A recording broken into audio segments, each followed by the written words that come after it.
mga ka-age ko po nandito, sa mga buhay pa po ang magulang, ito po tanong ko sa inyo. Naisipan nyo malang po ba kung kailan nyo gustong umawi sa magulang nyo? If your parents is 40 years old and above and they're still working right now, ang sarap po sabihan.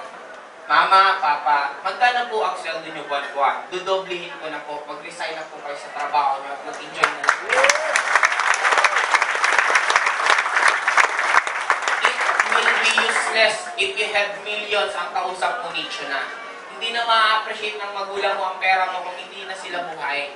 Mas masarap magsabi ng I love you, mas masarap magregalo sa isang taong mararamdaman pa niya, hindi sa isang taong wala na. Ito tanong ko po sa bawat isa sa inyo, anong mas importante sa inyo? Trabaho nyo o loved ones nyo?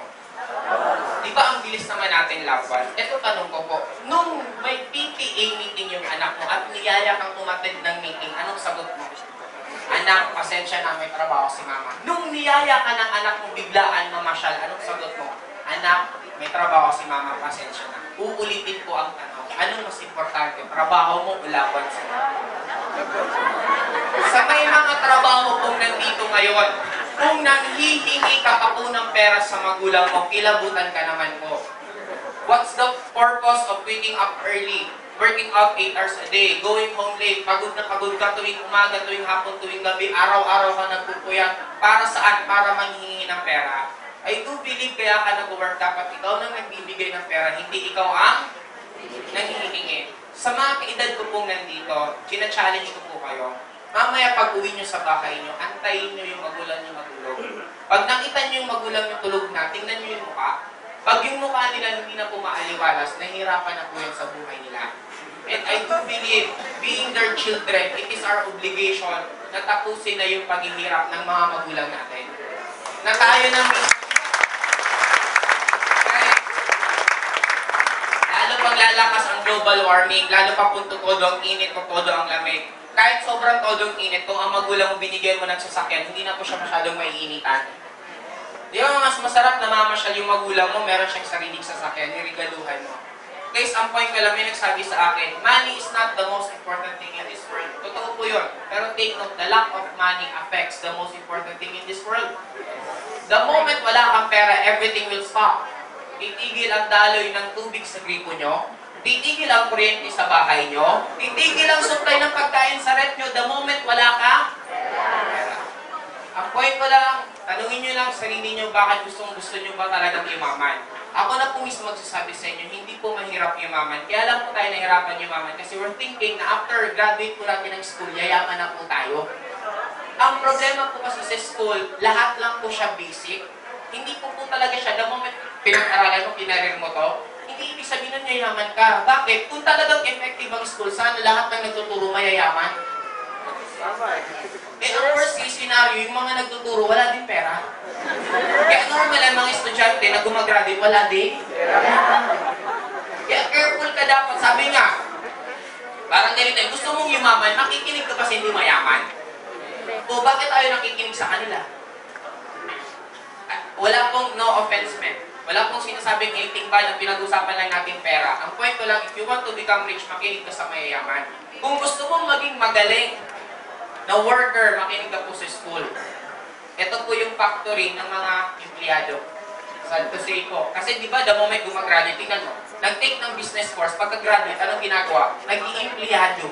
Bakit ka mag-business course kung magtatrabaho ka? Kaya ka na nag-business course kasi ninegosyo ka. Bakit ka nagtatrabaho? Guys, may famous po akong saying na nabasa. If our economy is up, there are people who makes money and there are people who don't. If our economy is down, again, there are people who makes money and there are people who don't. Magising na po tayo sa katotohanan. Mag-iisang taon na po yung bagong presidente natin. Kahit ilang presidente pa po ang umupo, kahit lahat po ng presidente sa buong mundo pa upuin mo sa Pilipinas, hindi po nila tayo papayamanin. Wala pong ibang magpapayaman sa atin, hindi po sila kung hindi sino. Sarili po natin. Kung pinanganak kang mahirap, hindi mo kasalanan yan. Pero pag namuhay at namatay kang mahirap, ikaw na po ang may kasalanan yan. Bakit? Ang dami po. Ang daming opportunity na binigay sa atin, it's only up to us. You just choose your vehicle. You can walk, you can drive, you can fly, going to your dreams. Ako, naging practical lang po ako. Gusto ko mag-fly. Bakit? Ang hirap po. Ang hirap i-enjoy yung yaman pag sobrang tanda mo na. Tama, hindi mo na may enjoy yung yaman mo pag matanda ka na. Mas masarap maging mayaman na bata pa. Kaya guys, sina-challenge ko po kayo. Kung nagawa ko na magpalaki ng grupo sa Bicol na we're one of the poorest regions sa buong Philippines, kami pa po yung stopover ng bagyo sa Pilipinas. In short, nag-vertical po ang bagyo sa amin. Kung may bagyo sa Pilipinas, dadaan po talaga sa amin. Ganun po kaganda yung lugar namin. May bagyo na po, may bulkan pang puputok, diba? Sinabay-sabay na lahat sa amin. Kaya lang, sabi nga, ang importante doon hindi naman sitwasyon mo eh. Kahit ano ka ba, pwede mo yung maging motivation, pwede mo yung maging hindi.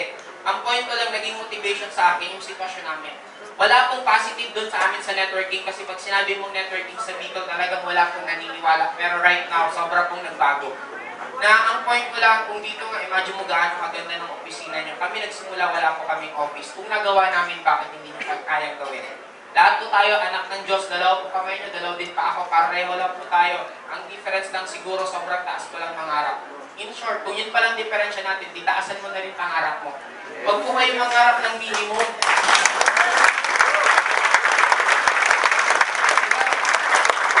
Sabi nga, ang problema po sa atin, hindi naman dahil sa hindi natin nakuha ang pangarap natin. Ang pinaka-problema sa tao, sobrang baba ng pangarap mo at nakuha mo. Diba, anong pangarap karami? Magkaroon ng trabaho. Imagine mo, hindi man lang magkano yung kinikita. Ang point ko lang po, kaya natin gawin kung anong gusto natin. We just need to believe. Huwag po kayong maniniwala sa mga naglagay ng siling sa ulo po natin, sasabihin ang hindi kayayaman, imposible yun. Baka sa kanila imposible yun, pero hindi ibig sabihin kung imposible sa kanila, hindi ko rin kaya. Nakigets nyo? Kaya guys, again po, this is Joseph Lim. Good morning po and thank you po.